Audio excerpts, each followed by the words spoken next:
Hi guys, today we'll talk about how can you figure out this solution or know how you can do that on your eToro app. So you just follow these ways, then it's going to work with you. So all you have to do, you just go here above this sign, click on it. So then it's going to show for you a list like this. Then all you have to do now, you just click here on settings, just click on it.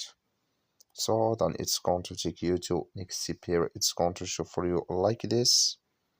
You click here on notifications, just click on it.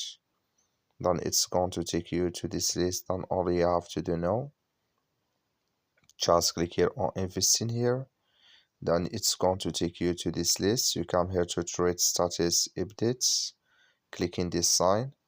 Like you see this color show for us, that's mean it's enabled with us now. That's all you have to do. That's all. Thank you for watching. Don't forget to support us by like and subscribe.